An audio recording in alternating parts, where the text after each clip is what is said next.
Está no ar mais um programa do Núcleo Comunitário. No programa de hoje, nós vamos conversar com o professor José Carlos de Assis, que é economista e jornalista, sobre o lançamento de um novo livro, Os 7 Mandamentos do Jornalismo Investigativo. Professor, por que lançar esse livro nesse momento? Esse livro era quase uma exigência do momento, tendo em vista os acontecimentos dos últimos anos e dos últimos meses, sobretudo, na questão do papel que a imprensa está exercendo no Brasil, no sistema político e no sistema judicial. Então, o que se notava é o seguinte: é em nome do jornalismo investigativo, é em nome da liberdade de imprensa que está se fazendo uma completa prostituição dos valores fundamentais da liberdade de expressão no Brasil. E a imprensa, a grande mídia, sobretudo, está prestando um papel deletério nesse processo. Quer dizer, ela não investiga nada, né? Ela se diz jornalismo investigativo, mas, no fundo, apenas é uma intermediária de afirmações sem prova, de conceitos sem prova, seja da polícia, seja do Ministério Público, seja do próprio juiz de instrução, no caso da Lava Jato. Então, esse papel do jornalismo é que eu estou querendo investigar, que passei a investigar e que escrevi esse livro um pouco, né, com uma ira sagrada em relação ao que está sendo feito, né? Eu faço isso porque eu fui um dos pioneiros do jornalismo investigativo na área econômica no Brasil, ainda nos anos 80, sob a ditadura, né? E trabalhei em jornais e escrevi livros, né, que eram produto de investigação jornalística para valer, né? Sem nenhuma cobertura de promotoria, sem nenhuma cobertura de polícia, sem nenhuma cobertura de judiciário. Quer dizer, era uma investigação jornalística propriamente dita. E isso desapareceu do jornalismo brasileiro, né? Os caras vestiram ternos e gravatas e ficaram fazendo um suposto jornalismo investigativo nos gabinetes, né? Ou então nas entrevistas coletivas, né? É fantástico o cara dizer que está fazendo jornalismo investigativo, fazendo perguntas numa entrevista coletiva a promotores e a delegados, sem nenhum tipo de questionamento. O cara faz uma pergunta, o policial lá dá uma resposta, não há questionamento, vem como verdade, né? Vem como o promotor público faz um comentário ou faz uma afirmação, vem como verdade. Não há nenhum tipo de investigação, né? Há simplesmente o que eu chamo de jornalismo do disse que. Fulano de tal disse que, Beltrano disse que, o policial tal disse que, o promotor tal disse que, o juiz disse que. Esse é que é o jornalismo que está sendo praticado no Brasil. Então, esse jornalismo disse que supostamente se considera investigativo, e aquele exercido por você no período dos anos 80 na economia, quais são os pontos principais? Você já citou, que era a não presença, ou você não dava sequência a questões levantadas pela polícia, nem pelo judiciário, nem pela promotoria. Quais são os pontos mais relevantes dessa diferenciação? Essa diferença é o seguinte: no fundo, eu trabalhava contra a polícia, porque a polícia era uma polícia da ditadura. A promotoria era a promotoria da ditadura. Então o jornalismo era praticamente sozinho contra, né, assumia o ponto de vista do cidadão. Assumia. A liberdade de imprensa não é a favor do governo, não é a favor da polícia. A liberdade da imprensa não é a favor da promotoria pública. A liberdade de imprensa é a favor do cidadão, contra o soberano, contra o Estado. Até que você coloca de um lado promotoria e polícia, e na apuração dos fatos, se o cara é culpado, vai ser julgado, vai ser condenado. Mas até ele ser condenado, há a presunção da inocência, né? E é em nome dessa presunção de inocência que o jornalismo tem que atuar, né? protegendo o cidadão. O cidadão isolado é muito pequeno em relação ao Estado. O cidadão isolado é muito fraco. Você tem que ter cobertura. Para isso que existe a liberdade de imprensa. A famosa emenda 1 da Constituição americana. Para quê? Para proteger o cidadão. Né? E não para se tornar, né, igual que um instrumento político. Político de pressão contra o cidadão. Não, a gente está vendo na Lava Jato o seguinte, e já vimos isso também no Mensalão. Você junta a polícia, junta o Ministério Público, junta o juiz de instrução, os três, mais a imprensa contra o cidadão. A imprensa, em vez de assumir o lado do cidadão, né, para exigir uma apuração criteriosa, para fazer investigação para valer, não. Ela se torna porta-voz dos que incriminam o cidadão. Então, isso é um absurdo. Né? É por isso que eu fiz o livro. O livro tentando sacudir a consciência do país em relação ao que está acontecendo. Nós liquidamos com o princípio do habeas corpus. Não tem mais habeas corpus no Brasil, na Operação Lava Jato. Né? Nós não temos presunção de inocência. A polícia apanhou, é culpado. Vai para a televisão mostra. Para o país inteiro. E se foi inocente? Tem jeito de voltar atrás? De dizer, olha, fulano de tal foi inocentado, então me desculpem, foi um erro nosso. Que isso? Quando prende, já é culpado? Já é julgado? Já é condenado? Isso é um absurdo o que está acontecendo no Brasil. Isso faz parte de um derretimento geral das instituições, no qual a gente vai falar mais adiante. Isso. Então, antes da gente adentrar por esse aspecto mais geral, eu queria... Porque você cita aqui 7 mandamentos. Então, você listou aqui os 7 mandamentos. Eu queria que você falasse um pouco para o pessoal aí que está nos dando audiência. O primeiro mandamento que você cita aqui, na página 95 do livro, é o mandamento da discrição. Isso é fundamental, porque você não faz investigação para valer com espalhafato. Você tem que ter discrição. Quer dizer, você vai investigar. Né? Se você começar a fazer disso uma plataforma de aparecimento público, como também acontece de novo na questão da Operação Lava Jato, quer dizer, o jornalista ou aquele que o jornalista representa, que é o policial, né, aparece como, né, o grande salvador da pátria, o perseguidor dos corruptos, né, o perseguidor da corrupção, faz isso com grande espalhafato, sem nenhuma discrição, né, sem nenhuma modéstia, você não está fazendo jornalismo investigativo. Você está fazendo outra coisa qualquer. Você está fazendo demagogia com jornalismo. Então, o primeiro você falou sobre discrição. O segundo é o critério. Isso aí é a questão seguinte. Você tem que ter critério, quer dizer, as coisas têm que ter proporção. Observe o seguinte. Mais uma vez na Lava Jato. O que está acontecendo? A investigação da Lava Jato tomou um rumo de explosão pública que está prejudicando a economia brasileira.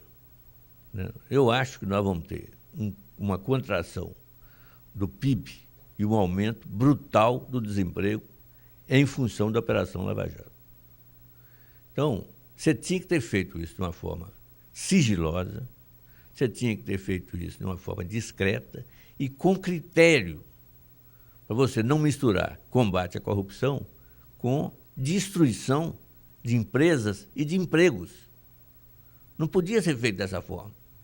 Não precisava daquelas prisões espetaculares. Cinematográficas. O que eu chamo de helicópteros. Investigação espetáculo. É investigação espetáculo. Não precisava de fazer isso. Isso é um absurdo. Né? Isso é falta de critério da polícia, falta de critério do promotor público, do juiz e do jornalista. Porque o jornalista é fundamental nisso. Se o jornalista não estivesse dando cobertura a esse tipo de coisa, não apareceria, quer dizer, não teria advogado policial para falar, né? Não teria promotor para falar e não teria juiz para falar, porque não teria como um ente intermediário, que é o jornalismo, avançar em cima desse tipo de investigação desse tipo. O terceiro mandamento que você cita é tenha sorte. Bom, isso aí é especificamente para o jornalista, quer dizer, nós vamos deixando esses aspectos mais políticos da investigação para dizer o seguinte: olha aqui, você tem que ter sorte. Porque todo mundo está atrás, todo jornalista, todo repórter está atrás da grande reportagem. E a grande reportagem, você não sai num determinado dia pela manhã de casa, pega um ônibus ou pega um táxi ou vai para algum lugar dizendo o seguinte: vou fazer uma grande reportagem. Não existe isso. Geralmente, a grande reportagem sai da rotina do jornalista, quando ele percebe alguma coisa fora né, algum ponto fora da curva. E vai começar a investigar por aí. Você teve sorte? Eu tive muita sorte. Um caso aí de sorte, só para ilustrar. O caso da Delfim BNH, da época, quer dizer, um grande caso, a grande caderneta de poupança, que era a Delfim, tinha feito uma operação fraudulenta e apareceram na sucursal dois funcionários do BNH levando documentos sobre a fraude. E aí, pura sorte. Eu estava lá. Agora, você tem que estar preparado, porque aquela documentação é uma documentação técnica altamente complicada. Eu era economista, né? Sou economista, então pude acompanhar bem aquilo. Mas o passo inicial foi a sorte, né? Eu uma vez estava na porta de um elevador, na sede antiga do Banco Central aqui no Rio de Janeiro, quando eu ouvi uma conversa entre duas pessoas. E aquela conversa me sinalizou uma grande reportagem que veio a ser conhecida como o escândalo da Coroa Brastel. Foi uma conversa na frente do elevador. Uma conversa ali todo mundo ouviu, aí você ouviu. Eram só 3 pessoas, os 2 caras e eu que estava, eu ouvi. Né? Ali também. Você também um caso KPM, né? O caso famoso também que eu cobri, o escândalo da KPM, que também foi sorte, né? Bateu na minha mão por sorte. Eu não saí um dia procurando a grande reportagem. Deu sorte. E o quarto mandamento, persistência. Isso aí é também uma coisa fundamental. Você tem que perseguir a coisa, né? Tem que ter... as coisas não vêm de graça, né? Você tem que pegar o caso e debulhar o caso até o último grão, né? Então, tem que ter persistência mesmo. Quer dizer, tem uma coisa que os jornais de hoje não têm muito, que é entrar num processo industrial louco, que é o jornalista ter liberdade de investigação e liberdade de apuração de um fato, né? O cara sair da pauta. O que acontece hoje é o seguinte... Está muito engessado o jornalismo? Totalmente engessado. Quer dizer, o cara vai de manhã, ou a hora que entra no jornal, tem uma pauta. A pauta, na verdade, é a projeção do dia anterior sobre o dia seguinte. Não tem nada de novo, em geral. Então, o cara vai fazer o quê? Tem entrevista coletiva, não sei quantas horas, com o ministro e tal. O jornalismo está se reduzindo a isso. Né? Entrevistas coletivas, eventos, não sei o quê, papapá. Então, vai lá. Então, é uma sequência do dia anterior. É o jornalismo da suíte. Vamos fazer suíte, que é o nome que se dá no jornalismo. Então, a rigor não tem novidade nenhuma. Quer dizer, se vocês verificarem bem, dificilmente entra um assunto novo nos jornais. É a continuação do anterior. Simplesmente, né, explorando certos aspectos, né, adicionais. Né? Mas não tem novidade. Agora, o quinto mandamento é desconfie. Desconfiar é o seguinte, porra. Cuidado. O não policial, é tudo que chega na mão que você... O policial que está falando alguma coisa para você e tal, e que supostamente investigou alguma coisa, pode estar fazendo aquilo contra um inimigo pessoal. Ou está fazendo em nome de alguém. Né? Ou pode estar te manipulando. Por exemplo, nesse caso aí da morte de um menino aqui no Rio, né, tinha uma versão oficial. Se não desconfiasse daquela versão, não chegaria aquilo lá. Aí eu vou até te dizer o seguinte, No jornalismo policial, você tem ainda alguma investigação. Na área econômica, você não tem nenhuma. Mas no jornalismo policial, você tem. De vez em quando aparece um investigador para valer mesmo. Mas eu não tratei disso no livro. Eu tratei do jornalismo na área econômica. Né? Tem que desconfiar das informações que chegam, né? Tem que desconfiar. E investigue mais, é o 6º mandamento. É o seguinte, não se satisfaça com o que você já sabe. Vai à frente, porque tem aspectos novos. Né? Você não pode se encher de fé e achar que resolveu tudo. Não. Tem coisas novas que podem aparecer e que você tem que continuar. 7º mandamento, nada de heroísmo. Isso realmente é fundamental. Eu não vou ligar, não vou dizer pessoas inclusive que morreram, mas certo tipo de jornalismo é arriscado demais. Quando você vai para um jornalismo de guerra, é diferente. Quer dizer, o cara sabe os riscos que está correndo. Agora, no jornalismo urbano, você tem que ter muito cuidado, porque não ser herói. Não ser herói. Eu acho o seguinte, o jornalista, em geral, tem uma proteção muito grande, que é a proteção da publicidade. Eu sempre falei isso, quer dizer, o cara me dizia assim, olha, você correu risco, estava correndo risco. É verdade, mas eu corria risco até ser publicada a matéria. Então, até ser publicada a matéria, eu tinha um cuidado muito grande com a descrição. Não saí nada, porque enquanto não saísse, eu era um arquivo vivo. Né? O cara podia me acertar, porque ia ali abafar aquilo que eu sabia. Agora, não querer bancar o herói, fazer coisas arriscadas demais, porque você vai arriscar a sua vida, vai arriscar a tranquilidade de sua família, não tem nenhum sentido. Né? Você tem que trabalhar o jornalismo com a segurança que ele lhe dá, que talvez não seja uma das profissões mais seguras que tem, exceto o jornalismo de cobertura de guerra. Né? Esse pela própria natureza, muito arriscado mesmo. O cara vai lá, está sabendo o que está fazendo. Né? Eu já tive amigos correspondentes de guerra, né? Estrangeiros, inclusive. Bom, são os caras, uma adrenalina só. Quer dizer, aquilo que é importante. Quer dizer, conheci um amigo que era da Newsweek, conheci inclusive no exterior, ele ia para a zona de guerra. Quer dizer, aliás, eram praticamente os mesmos jornalistas das coberturas internacionais, que ia acompanhando. Onde é que tem a guerra? A guerra tem aqui, vou para lá. Ia acompanhando. Mas isso é um risco, né? Ele está sendo herói, realmente, está querendo ser herói. Quem não entra nisso, não faz esse tipo de cobertura, não deve ir mesmo para se manter íntegro.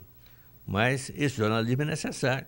Então, tem alguns que querem correr esse risco. Agora, os outros, não tem sentido. Quer dizer, não tem sentido você querer ser herói urbano, porque é um risco pessoal e um risco para a sua família. E não tem um heroísmo aí, que é o heroísmo de aparecer falando aquilo que todo mundo supostamente quer ouvir, etc. Não tem esse outro aspecto aí, que não é bem da profissão, mas é no sentido de aparecer na mídia e tal, até os promotores, juízes, etc. Isso está mais ou menos indicado sutilmente aí nesses 7 princípios, quer dizer, a coisa da descrição. O cara não, em vez de... vai fazer demagogia com o jornalismo, vai fazer... menos jornalismo. Menos jornalismo. Né? Agora, professor, um amigo seu, que é o Luiz Nassif, ele faz uma distinção muito clara e já fez vários artigos sobre essa questão da liberdade de imprensa e da liberdade de expressão, certo? No sentido que a liberdade de imprensa, ela tem que levar em conta a liberdade de expressão da sociedade, etc. Como é que você vê essa... Porque você falou aí da liberdade de imprensa, né? Que tem que defender o cidadão, etc. Como é que você vê uma... Olha, eu vejo isso de um ponto de vista filosófico, vamos dizer assim. Você tem 2 conceitos de liberdade que vêm desde o início da Idade Moderna. É o conceito da liberdade como não limite. Eu não tenho limite, posso fazer tudo. essa é a minha liberdade, e ter o conceito da liberdade enquanto prerrogativa de estabelecer meus próprios limites. A liberdade como não limite gerou o liberalismo e o neoliberalismo, sobretudo. E a liberdade como prerrogativa de estabelecer limites gerou a democracia, e a democracia social. A convivência, você tem que respeitar o limite do outro também. Então, para mim, a questão da liberdade de imprensa e a liberdade de expressão, que eu acho que a liberdade de expressão é apenas um conceito mais amplo do que a liberdade de imprensa, mas, na verdade, é da mesma natureza, eu acho que tem que ser visto sob esse aspecto. Quer dizer, nós queremos viver numa sociedade com um baixo nível de conflito. Se é assim, você tem que ter leis. Só que são leis democráticas, estabelecidas enquanto prerrogativa da cidadania. Eu não posso viver uma sociedade em que todos não tenham limite. É igual, por exemplo, uma coisa simples, os Estados Unidos, que é onde a pátria da liberdade sem limites. Todo mundo pode usar armado, pode comprar arma, pode fazer o diabo. Porra, isso é liberdade? A liberdade de usar um instrumento de assassinato, né? De fácil acesso para a juventude, para todo mundo. Isso é um horror. E está demonstrando aí os últimos episódios e já há muito tempo. Né? Exatamente. Quer dizer, então, isso é liberdade? Quer dizer, a liberdade como não limite, que é o liberalismo, que é o neoliberalismo na coisa econômica, quer dizer, é a condenação da convivência social. Né? É a ideia de que o homem, enquanto lobo contra lobo. É o homem contra homem. Né? Isso não tem... Bom, isso, em termos de imprensa, quer dizer, como é que se aplica isso? Eu acho que você tem 3 princípios, né? Calúnia, injúria e difamação. Eu sou pessoalmente favorável a uma lei de imprensa. Os caras não gostavam, porque teve a lei de imprensa da ditadura. Né? Eu fui vítima da lei de imprensa da ditadura, sofri um processo. Agora, eu acho que o poder do jornal e o poder do sistema de comunicação é tão grande que você tinha que ter uma legislação específica para coibir o uso da imprensa e dos meios de comunicação para caluniar, injuriar e difamar. O cara diz o seguinte, como nos Estados Unidos, não, a legislação, independentemente da questão da imprensa, de uma lei de imprensa, que tem que ser respeitada como ponto fundamental, é a emenda 1 americana, né? Você não deve fazer uma lei específica para isso. A lei comum, Código Civil, já condena injúria, calúnia e difamação. Lá até que funciona, porque a justiça americana é muito favorável ao cidadão, porque é um sistema liberal mesmo. Então, se o jornal usa os seus instrumentos lá de difusão para fazer uma calúnia, ele corre um risco muito grande de levar uma pena tremenda, uma indenização tremenda do cidadão. Aqui no Brasil é diferente, porque a nossa justiça é muito morosa, muito incompetente, né? E, além do mais, ela é muito intimidada pela imprensa. Esse é que é o problema. Então, acontece, né? Eu tenho até uma amiga que foi injuriada aí por um cara, e ela fez um processo, conseguiu a condenação do cara. Né? Está agora lutando na área civil para dar uma compensação financeira. Que é a coisa que pega. Não adianta. A parte criminal, ele já foi condenado, então ele não é mais réu primário. Já é a grande vantagem. Na próxima ele pode pegar. Mas ela está ainda, né, na parte civil, querendo uma indenização, coisa que eu estimulo ela muito. Olha, faça esse processo, não esqueça, vai, paga advogado, depois ele não vai ter que pagar o advogado mesmo, não tem problema nenhum, e você vai ganhar. Então, não deixe de fazer. mas é caso raro. O mais comum é as pessoas se intimidarem perante a imprensa e deixar correr. Deixa calúnia, injúria, difamação, né, ser uma coisa comum na imprensa brasileira, completamente comum. Quer dizer, já há um absurdo, que é o sujeito colocar na televisão um preso que está sendo acusado de alguma coisa. Isso, lá na Europa não existe, na Inglaterra não existe. Você não pode expor publicamente a imagem de uma pessoa sem antes do julgamento. Tem que ser julgado e tem que ser condenado. Porque aquilo você não consegue recuperar, né, o moral da pessoa. Não tem como. Quer dizer, apareceu na televisão, foi visto por milhões de pessoas. Não adianta você chegar no dia e dizer, olha, desculpe, a televisão errou, não sei o quê, blá, blá, blá, blá. Nada. Muita gente que viu a primeira não viu a segunda. É a mesma coisa você botar na manchete e depois você dá um rodapézinho dizendo, olha, ontem nós erramos nisso e tal, etc. Agora, a avaliação sua, para a gente ir mais para esse campo da política, etc., qual a sua avaliação? A imprensa, então, pode ser um atentado à democracia? A atuação da imprensa? Eu acho que hoje é.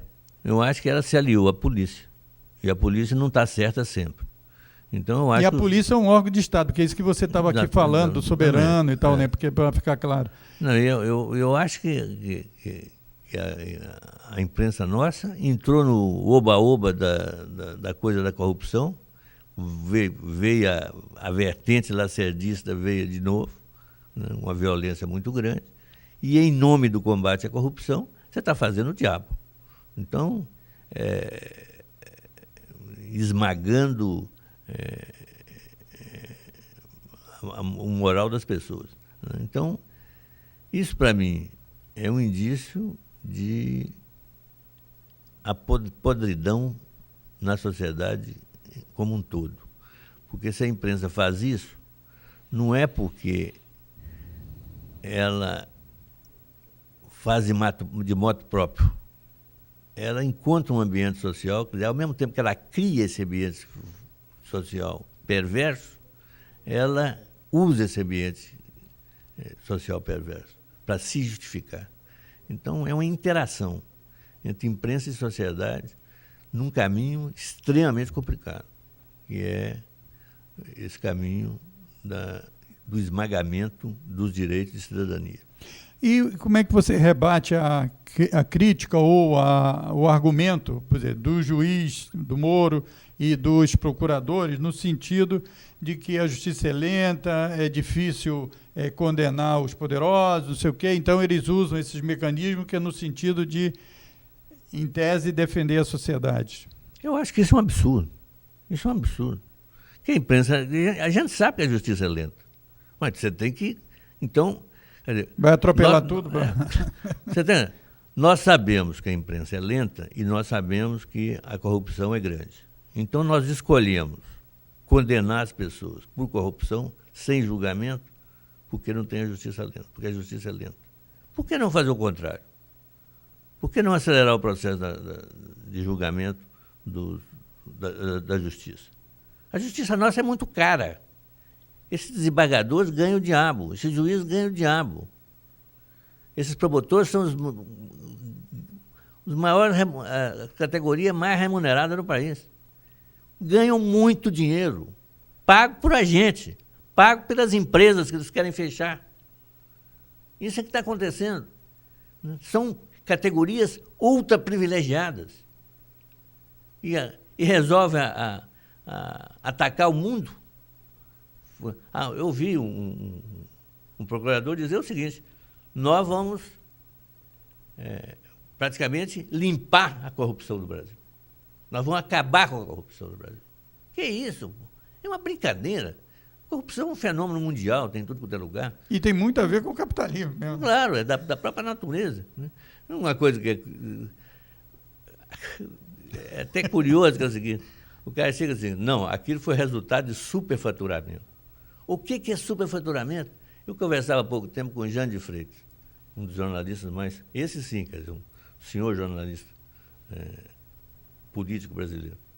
Falei, ô Jânio, você sabe o que é superfaturamento? Eu não sei o que é superfaturamento. Eu sei o que é faturamento. Agora, superfaturamento eu não sei. Não sei. O economista José Carlos de Assis, do que é superfaturamento? Bom, existe um faturamento que engloba um lucro e o custo. Você tem o custo mais o lucro, é o faturamento. Tá vendo? O que é superfaturamento? O custo mais o lucro mais um plus. Mais um plus. Pô, mas como é que você mede isso? Você não tem como medir isso. Essa coisa é recorrente, inclusive. Porque isso aí é uma tese seguinte: quem contrata é que vai definir qual é o preço, etc. Claro. E como é que vai. E o mercado, né? Quantos são possíveis para fazer uma determinada obra? Não, a coisa mais maluca do mundo. E não são obrinhas pequenas, não, né? Belo Monte. Mas quem define o preço no monopsônio é quando você tem um comprador só e vários fornecedores. No monopsônio, quem define o preço, por definição, é o comprador. Ele é comprador único. Ele é que define. Então, se tem uma relação de corrupção nisso, ela é determinada pelo bandido que está do lado contratante. Não é do lado da empresa. A empresa é uma vítima. Olha, ele está pressionando para pagar mais. Ele quer a obra, ele paga mais. Teve um exemplo aí da questão da privatização ou da concessão de aeroportos, etc. Teve lugar que ninguém quis o preço que o vendedor, não é vendedor, mas o que concede, que é o Estado, então não teve. E a empresa falou assim, olha, foi um fracasso, digamos, o aeroporto X. Só que ninguém quis dar aquilo, então você tinha que aumentar. É a mesma coisa nas obras, não seria isso? É claro, a mesma coisa. Agora, que tem muita pressão do lado do empreiteiro para aumentar o preço, é claro que tem, todo mundo sabe disso, desde a década de 70, das grandes obras de hidrelétrica, essa coisa toda. Todo mundo quer aumentar o preço, como o trabalhador quer aumentar o seu salário, todo mundo quer. Tem que ver se o outro deixa. Né? E aí pode ter uma relação de corrupção nisso aí, que é o cara que vai arbitrar o preço pelo contratante, pega uma propina. E aí, um pouco, ele está chantageando o fornecedor do serviço. Mas o que é importante, quer dizer, da sociedade brasileira entender nessa época de Lava Jato é o seguinte: eles estão demonizando os empreiteiros, que é uma maluquice completa. Os empreiteiros são heróis. Alguém aí já viu o que é fazer uma hidrelétrica como Itaipu? Fazer Tucuruí? Fazer Belo Monte? Fazer acúmulo, Brasília, né? Claro, o acúmulo de risco que o cara corre. O cara corre o risco do projeto, corre o risco ambiental, corre o risco do índio, corre o risco do quilombola, corre o risco da arqueologia, corre o risco social, corre o risco de greve. São obras gigantescas, de operação complexa, extremamente complexa. Poucas empresas dessas fazem isso no mundo. E o cara, empreiteiro é corrupto. Por definição, empreiteiro, ele tem que se cobrir desses riscos. É claro que ele não vai fazer isso de graça ou para perder dinheiro. Então, ele tem é claro que ele vai forçar a mão, se ele é um cara previdente, ele vai forçar a mão para garantir o custo e para garantir um lucro razoável. Agora, demonizar o empreiteiro como se faz hoje é um absurdo completo. E eles não fazem isso com os bancos, não é isso? Não. Você está numa crise aí, não é o tema desse programa e tal. Aí o Itaú tem o maior lucro no trimestre, etc. E isso não é demonizado. Agora, você não acha que tem aí o componente político? Por exemplo, a ex-presidente da Associação Nacional de Jornais disse que no Brasil é a imprensa que é a oposição mesmo, porque não tem partido, os partidos de oposição são fracos e tal. Não tem esse aspecto Porque mesmo os casos de corrupção de alguns amigos ou de ideologias parecidas com eles não são aprofundados. Então, você não acha que existe esse componente? E o componente político na imprensa, como é que é? Isso é prejudicial à democracia? Não, isso é claro que é, porque ela não tem mandato. A imprensa tem mandato para Foi eleita para disputar poder com as instituições? Isso é uma loucura. Não chamado quarto poder, mas que quarto poder? Não tem, ela tem um poder muito grande de manipular, tem um poder muito grande de mentir, tem um poder muito grande de atacar pessoas e atacar instituições. Agora, você falou uma coisa anterior que é importante, que é o seguinte: por que não fazem com os bancos? Eu vou te dizer mais. Boa parte desse ataque às empreiteiras, ele é cavilosamente urdido pelos bancos. Porque os bancos querem uma cobertura para sua indecente, seu indecente lucro financeiro em muito próxima relação com o sistema de mídia. Quem banca a mídia é o sistema bancário. O sistema bancário ninguém fala nada. Ninguém fala. São puros, são puríssimos. Não tem corrupção, não tem nada. E o que eles fazem é de forma institucionalizada, quer dizer, você cobrar 250%, como acontece agora, de taxa de juros aí nos empréstimos bancários, 250%. Ou 200%, é uma indecência. Quer dizer, isso é usura em grau elevadíssimo. Ninguém fala nada. Ninguém fala nada. Então, quando aparece empreiteiro para ser acusado de corrupção, eles estimulam por debaixo do pano. Eu estava conversando com um cara que tem uma ligação com uma empreiteira que dizia o seguinte: a estupidez do lado dos empreiteiros é que eles não atuam, ao contrário do que se pensa, como cartel. Eles atuam individualmente. Só atuam individualmente, não se articulam. Não fazem como os bancos. O FEBRABAN fala pelos bancos para valer. E essas propagandas todas que saem, Veja, Isto É, Época, jornais, é um volume absurdo. Tudo é combinado, tudo é articulado. Quer dizer, aí você pega o Sinicom, que é o Sindicato da Construção Pesada. Não tem nada, não tem uma atuação ideológica, se escondem completamente. Tá vendo?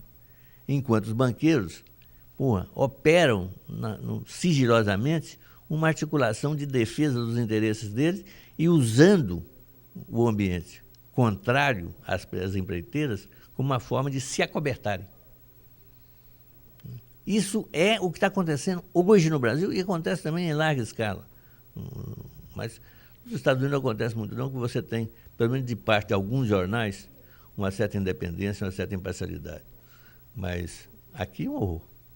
Porque inclusive você não tem nem aquele alfinetinho para jogar no monopólio, aí o negócio tem os blogs, né, tem a internet, etc. Tal, mas do ponto de vista dos grandes jornais, as grandes revistas, eu falo do ponto de vista de tiragem, etc. Tal, que também é pequena no Brasil, mas são os maiores, eles realmente têm uma posição única, né, um pensamento único. Então, nós já falamos dessa questão do Jair, a preocupação com a questão, então, política do país, e você já citou a questão do habeas corpus, a questão do direito de defesa, da presunção de inocência, e você também já falou da preocupação com o desemprego, porque está sendo feito sem critério, etc. Tal. O que isso gera, essa mistura aí, para a questão da situação política do país, da democracia? Quais são as suas preocupações nesse campo? Bom, olha aqui, eu escrevi 2 artigos recentes abordando isso, e o foco principal é o seguinte: nós estamos num processo de derretimento geral das instituições republicanas. Total derretimento. Ninguém mais respeita o executivo, ninguém mais respeita o legislativo, ninguém mais respeita o judiciário, ninguém mais respeita polícia, ninguém mais respeita juiz.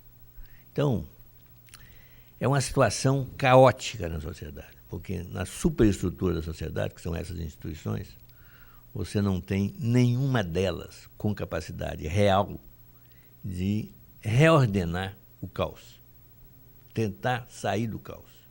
Nenhuma dessas instituições. Elas estão todas fragilizadas, estão todas desmoralizadas. Não tem.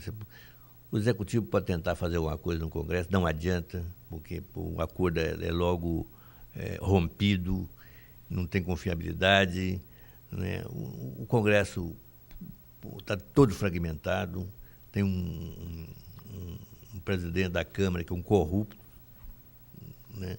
Você tem o presidente do Senado que, se pudesse fazer uma medida, é um pouco menos corrupto, mas é corrupto também. Então, você tem toda a estrutura do legislativo atingida pela falta de credibilidade. Com uma situação dessa, numa república, acontece o seguinte: a sociedade continua aí, está aí, os prédios estão aí, as pessoas estão aí. Então, continua vivendo, continua se relacionando. Elas se relacionam num nível abaixo da superestrutura. Ninguém está dando bola para o que está acontecendo no Congresso, a não ser como historinha. Hoje, o Cunha foi pego pela Lava Jato, amanhã foi pego pelo Ministério Público suíço, não sei mais quem, aí tem mais não sei quantos presos. Isso, na verdade, a sociedade absorve isso de uma forma fragmentada, mas como indício de uma deterioração geral na superestrutura social e política. Todo mundo é safado, todo mundo é corrupto, não vale nada, então cada um vai... Essa é a ideia. Bom, mas as coisas continuam, quer dizer, a vida continua. Você vai para casa, você almoça, você janta, você trabalha, né? Quem não perdeu o emprego, obviamente. Então, nessa base social, quer dizer, na infraestrutura da sociedade, é que se dá a possibilidade de uma superação dessa crise. Por quê? Porque aí não é mais interesses ideológicos ou interesses políticos, político-partidários. São interesses reais. Na classe trabalhadora, o interesse real é emprego. Não perder o emprego, não perder salário. E entre os empresários, o interesse é manter a minha empresa, né? Tentar gerar lucro. Isso que ele quer. Ou então tem que sair do Brasil.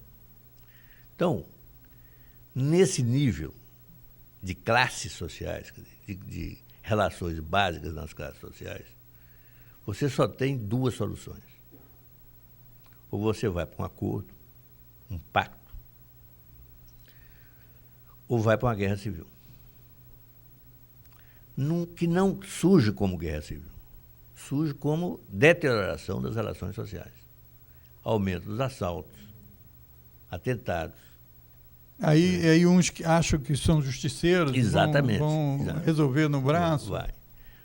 No início, os militares não vão intervir, porque eles também estão muito desmoralizados por causa lá atrás da coisa da ditadura. Mas, como isso não tem volta espontânea, quer dizer, se não acontecer pacto, não vai solucionar de forma espontânea. Tem que ter um pacto. Se não tiver de forma espontânea, você tem uma situação caótica, que é o crescimento do caos. E aí, em algum momento, os militares vão intervir. Agora, não vão intervir porque querem simplesmente, quer dizer, que seja um plano deles intervir. Eles vão intervir em grande medida porque talvez você e eu peçamos. Porque a sociedade estará em caos absoluto. Então, você tem que reordenar por algum caminho. Se houvesse a possibilidade de uma ditadura militar benigna, seria até bom. Agora, nós sabemos que não há ditadura militar benigna. Ditadura militar é ditadura militar. Todos pagamos o preço se vier a acontecer.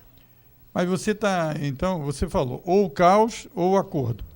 A intermediação da democracia é isso que você acha que está em estado falimentar, seria isso? Não, eu acho o seguinte, Ele tem um mandato, a pessoa vai conduzir o mandato, etc. Tal. Então, você acha que isso deteriorou com essa situação Deteriorou, toda? a coisa formal deteriorou. Na verdade, você tem que recuar para a situação anterior, para 200 anos atrás, para a Revolução Francesa. O que é a Revolução Francesa? É uma situação caótica. O que é a Revolução Francesa? O rei tinha perdido totalmente a credibilidade. O rei estava em conflito com a aristocracia. A aristocracia estava em conflito com a burguesia. A burguesia estava em conflito com os trabalhadores. Os trabalhadores estavam em conflito com os camponeses. Os camponeses estavam em conflito com os latifundiários. Então, todos os segmentos da sociedade estavam em conflito uns com os outros. Aliás, que é a coisa que acontece conosco hoje. Então, o que redundou? Um pequeno rastilho de pólvora estourou tudo. Quer dizer, o cara diz, a Revolução Francesa começa com o 14 de Juillet, né? 14 de julho, que é a queda da Bastilha. Não é propriamente disso, isso. É a queda da Bastilha. No dia seguinte da queda da Bastilha, todo mundo estava andando em Paris, para lá e para cá, normal. Ninguém nem deu conta da... Porque a Bastilha, afinal, era um presídio de preso comum, não era nem preso político. E foi assaltada e colocada. Mas aquilo não desencadeou a Revolução Francesa. Ela veio num crescendo de instabilidade. Veio a convocação dos Estados Gerais, veio a convocação... Também não resolveu. Não tinha pactação. O que aconteceu no fim? Primeiro passou por um processo de terror. Por isso é que eu digo, não dá deterioração social e guerra civil com uma ditadura benigna. Sempre resvala para o terror. Sempre vai para a tortura, sempre vai para a perseguição. Aí acaba com liberdade de imprensa para valer mesmo. Agora, isso, o que acabou acontecendo? Teve uma intervenção militar através de Napoleão. Napoleão reordena a situação pela autoridade militar. No caso da francesa, dele, já foi até uma coisa benigna. Aqui... Então, aqui você está trabalhando com essa questão de um pacto social com base principalmente, quer dizer, nos trabalhadores e no segmento empresarial, para que ordene os outros segmentos e tal. Exatamente. Nós temos que lutar por um pacto social. Convencer os trabalhadores a ir para a mesa de negociação, convencer os empresários a ir para a mesa de negociação, fazer a partir daí um programa, uma proposta de programa econômico para submeter à Presidência da República e discutir com a Presidência da República a implementação desse programa. E você não acha que arrefecer um pouco os ânimos do ponto de vista do Congresso, etc., com essa reforma ministerial, isso pode também abrir espaço para esse pacto e essa discussão, na medida que diminui a temperatura? Eu acho que acontece o contrário, porque em situações de caos, e nós estamos vivendo uma situação de caos, você não conserta pela metade. O que vai acontecer? Já está acontecendo, quer dizer, você tem uma reforma ministerial, uma chamada reforma ministerial... Deve estar saindo hoje, inclusive, que é o dia que antes de sair, já está sendo contestado. Antes de sair. Daqui a uma semana você vai ver. Ninguém nem lembra que tem reforma ministerial, coisa nenhuma. Todo mundo volta ao pau, vai impeachment da Dilma, eu não sei o que é... Mas esse pacto social seria feito independente dos partidos, porque há um conflito aí, porque teve alguns partidos que perderam a eleição e já é a quarta eleição seguida que perde, certo? E com possibilidade de perder a quinta. Tinha essa possibilidade, ou tem ainda, etc. E isso é uma coisa que não se conforma com essa situação. Como é que... Então, os trabalhadores vão impor isso? Como é que é isso? Não é. Acordo não é imposição. Não, eu sei, mas Você tem um acordo de interesse. As forças partidárias vão entrar nisso? Acordo, não, então, porque ela está completamente deteriorada. Como é que eles vão aceitar que os trabalhadores, os empresários façam um acordo? Eu te garanto que aceito. Eu te garanto porque, na verdade, você está falando com o setor produtivo. É o setor produtivo da nação. O Congresso é uma fração diminuta da sociedade brasileira. E aí você tem que fazer uma coisa que o Gramsci dizia, que era o seguinte: o Congresso, nesse caso, pela fragmentação dele, ele é adversário do pacto. Ele não é pelo pacto, ele é adversário. Por quê? Porque ele não sai de cena, sai de cena, fica à margem. É claro, e porque ele é fragmentado em si, quer dizer, são partidos. O que é partido? Partido é parte, uma série de partes. Como é que você vai fazer? São 39 partidos, vai fazer pacto com 39 partidos? Não existe. Você tem que fazer o seguinte, ele está deteriorado e ele é um adversário. E aí você tem que fazer aquilo que o Gramsci dizia. Tem um enunciado muito interessante do Gramsci que dizia o seguinte: você tem que trazer o adversário para uma posição da qual ele só pode recuar com desonra. Então, essa é a situação. A situação é o seguinte: ou, se você chegar a um pacto, que não é fácil, mas se chegar a um pacto, você terá um efeito sobre o conjunto da nação tão grande, em termos de alívio de uma situação revolucionária, ou de uma situação de golpe militar, ou de que for, de golpe militar não, de guerra civil, que não tem instituição dessas que estão deterioradas que não para a ideia do pacto, para aceitar a ideia do pacto. Elas não têm saída. Mas, professor, não tem, nós estamos encerrando aqui, mas não tem muitos complicantes aí no meio, porque, por exemplo, tem uma discussão sobre um aumento do judiciário de 79%. A Fiesp lançou uma campanha contra a CPMF, aumentar a arrecadação. Os trabalhadores não aceitam redução de direitos. Como é que vai fazer essa alquimia aí? Não, você recua para a base da sociedade, que é o setor produtivo. Essas coisas passam a ser, na verdade, irrelevantes. Tá certo? Quer dizer, todas essas discussões marginais... Atropela tudo isso aí? Claro, atropela. Todas as Mas, então, a base do pacto é o quê?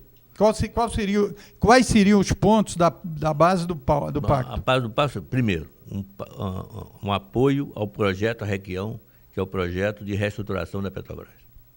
A Petrobras representa quase 15%, 20% da estrutura produtiva brasileira, das cadeias produtivas. Se não houver uma reestruturação da Petrobras e da cadeia produtiva da Petrobras, você não tem restauração da economia brasileira. E essa reestruturação passa por quê? Ter recursos? Tem recursos. Quer dizer, o Tesouro Nacional passa recursos para o BNDES, que, por sua vez, passa recursos para a cadeia produtiva. Isso é fundamental. Na verdade, nós estamos propondo a repetição de uma coisa que aconteceu em 2009 e 2010, que foi quando o Tesouro repassou para o BNDES para ele irrigar o sistema produtivo brasileiro. Foi um sucesso absoluto. Em plena crise mundial, nós tivemos um crescimento da economia de 7,5% em 2010. Bom, o segundo ponto fundamental é um programa de recuperação econômica. Como é que a gente retoma a economia através de uma política de pleno emprego. Então é o anti-Levy, é um plano anti-Levy. É claro. Certo. Se o Levy só para você seja rápido, para a gente pontuar. Se o Levy quiser aplicar esse programa, ótimo, nós aceitamos. Agora, se ele não quiser aplicar, a gente vai ter que procurar quem aplique. Certo. Então, o primeiro ponto, reestruturação da Petrobras e dar condições de retomada da cadeia produtiva. O segundo ponto é um plano de desenvolvimento, né, para fazer a economia crescer. Exatamente. Esses dois pontos básicos. São os dois pontos básicos. É claro que Peraí, o microfone. É claro que isso se desdobra em outros pontos mais específicos, mas os pontos básicos é esse. E você acha que, digamos, os segmentos dos trabalhadores, etc., aceitariam isso porque eles estão a fim de manter o emprego, que é a preocupação nos debates que você tem feito com eles? Exatamente. Só para encerrar, quer dizer, do médio prazo, uma coisa importante é o projeto Transul, que é um projeto que a gente está propondo de articulação com a China para você desenvolver a indústria básica brasileira e desenvolver a infraestrutura e desenvolver a bioprodução. Quer dizer, eu estou estimando esse projeto em 350 bilhões de dólares a ser proposto à China, que eu já conversei com gente na área da China, tanto da área política quanto da área empresarial, e as pessoas veem isso com grande simpatia. Perfeito. Professor, e onde encontro os livros, o livro Os 7 Mandamentos do Jornalismo Investigativo, já está nas bancas? Ou nas bancas não, nas livrarias? Não, ele tá na internet. Quer dizer, tem que ser encomendado pela internet. Eu acho que ele vai entrar nas bancas semana que vem, se eu não me engano. Então, qual é a editora? Texto Novo, São Paulo. Editora Texto Novo, tudo junto, São Paulo. A editora Texto Novo, o nome do livro é Os 7 Mandamentos do Jornalismo Investigativo, e aqui nós conversamos com o autor, que é o professor José Carlos de Assis, economista, também já esteve aqui várias vezes na TV comunitária, e encontra o livro no momento atual, www.textonovoeditora.com.br. E depois vai ser distribuído para as outras livrarias? Vai. Vai ser distribuído para todas as livrarias. Tudo. Tem ideia do preço do livro? É R$36. O livro é R$36. Agora, eu vou fazer aqui, tanto aqui no Rio quanto em São Paulo e Brasília, eu vou fazer algumas palestras para difusão do livro. Aí até com o preço camarada do livro, aí, porque uma empresa comprou R$1.000 para que seja distribuído os livros. E eu vou cobrar para a palestra e para o livro R$20. Tá, então quando tiver palestra ou lançamento do livro, o custo será de R$20. Então, professor, nós temos aí mais 30 segundos, 1 minuto. Então, suas últimas palavras sobre o livro, sobre a crise, para a gente fechar o programa, e obrigado pela sua presença. Olha, a mensagem que eu gostaria de deixar é a seguinte: Pode olhar para lá. Vamos nos centrar, quer dizer, ter focar a questão do pacto. É isso mais importante. Essa questão do livro é uma questão importante para mim, porque sou autor, essa coisa toda, mas não é o problema central para o Brasil hoje. O problema central para o Brasil hoje é a gente construir o pacto social.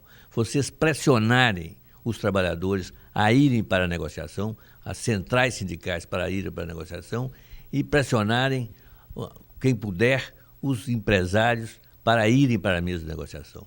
A gente espera começar essa negociação com as 5, 6 centrais sindicais, mais federações nacionais de trabalhadores, e as confederações patronais e algumas associações importantes do empresariado, que é a ABIMAC, a ABINE, a ANEOR e Sinaval. E fora isso, é o caos. Então, fora isso é o caos e é o risco concreto de uma guerra civil no Brasil. Muito obrigado pela sua atenção. Obrigado.